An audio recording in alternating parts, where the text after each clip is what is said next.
Bonjour, je m'appelle Philippe Silverzan, bienvenue dans un nouvel épisode de mon podcast « Survivre et prospérer dans un monde de surprises ».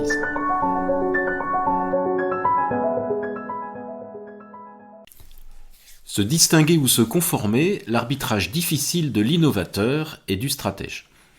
Ce qui détermine la réussite d'une innovation est rarement sa qualité intrinsèque, sa performance technique ou économique. Les cimetières sont remplis d'innovations géniales qui n'ont connu aucun succès.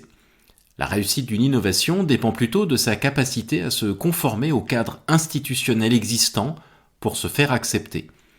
Mais comment rester différent si on se conforme ? En arbitrant entre les deux. Cet exercice difficile détermine la réussite ou l'échec de l'innovateur. Un exemple historique d'arbitrage réussi est celui de Thomas Edison dans sa promotion de l'éclairage électrique face au gaz. En 1878, Thomas Edison commence à travailler sur une ampoule à incandescence. Le 4 septembre 1882, il la dévoile officiellement au public avec le système de production et de distribution d'énergie associé. C'est peu dire que son innovation est accueillie avec scepticisme. Par exemple, une commission d'enquête parlementaire britannique conclut, quelques mois après cette démonstration, et après une longue série de consultations avec les principaux scientifiques britanniques, que la production commerciale d'éclairage à incandescence est totalement impossible et qu'Edison fait preuve de, je cite, l'ignorance la plus désinvolte des principes fondamentaux à la fois de l'électricité et de la dynamique. Dès 1892, cependant, le système d'Edison a supplanté une infrastructure gazière pourtant ancrée physiquement, économiquement et politiquement depuis plus d'un demi-siècle. En 15 ans, il est passé du statut d'innovation fragile et peu crédible à celui d'institution, avec son réseau de compagnies d'électricité, de fabricants et de fournisseurs, d'investisseurs, de normes, d'usages et de clients. Comment Edison a-t-il fait pour s'imposer ? Alors s'il n'avait fait que compter sur la supériorité technique de son système, Edison aurait échoué, en se heurtant à la technologie dominante fortement institutionnalisée. C'est ce qui arrive à nombre d'innovateurs qui ont une vision romantique de leur tâche. Introduire un changement est en effet difficile et risqué. Par définition, l'innovateur va à l'encontre des modèles mentaux dominants, ce qui fait que son innovation n'a souvent littéralement aucun sens. Non seulement on ne la comprend pas, mais on la trouve inutile, irréalisable, nocive, voire moralement suspecte.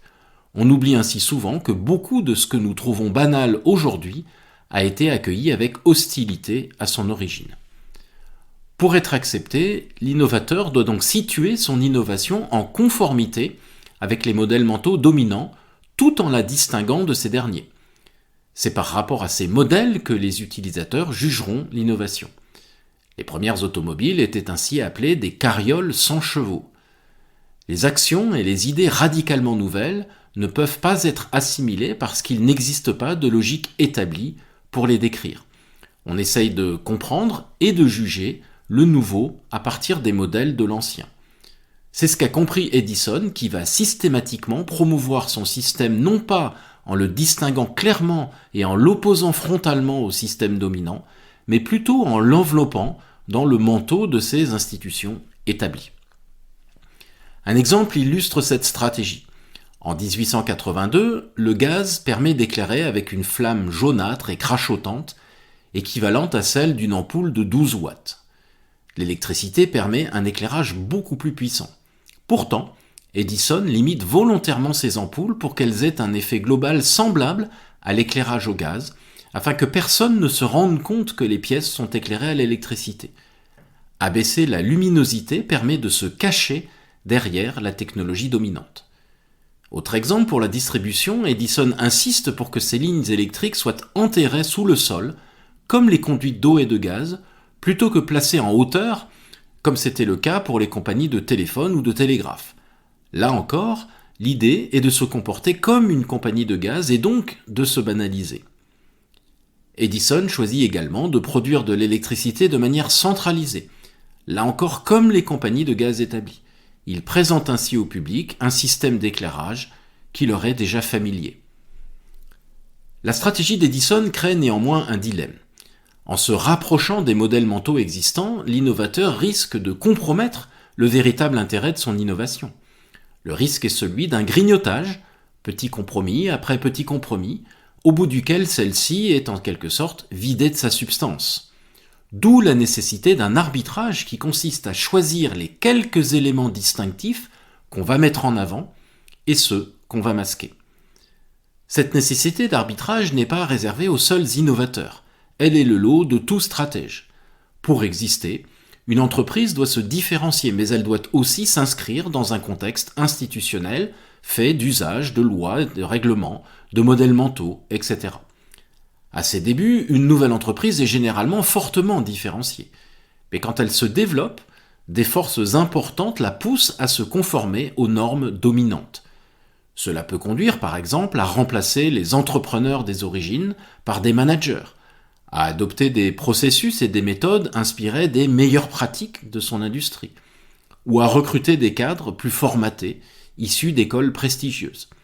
Si cette mise en conformité augmente son efficacité, elle est en quelque sorte mieux gérée, elle met cependant en danger sa capacité créative et, à terme, sa capacité de différenciation. Alors que pour l'entrepreneur, le risque est celui d'un excès de distinction, qui empêche de faire les compromis nécessaires pour faire accepter son innovation, il est inverse pour l'entreprise établie. Il est de céder aux pressions institutionnelles qui la poussent à la conformité et érodent sa singularité. La capacité à conserver cette singularité face à ces pressions est cruciale pour éviter un déclin qui est le lot de tant d'entreprises autrefois innovantes. Merci de votre attention, vous pouvez retrouver cette chronique et bien d'autres sur mon blog www.philippe-silberzan.com. À bientôt.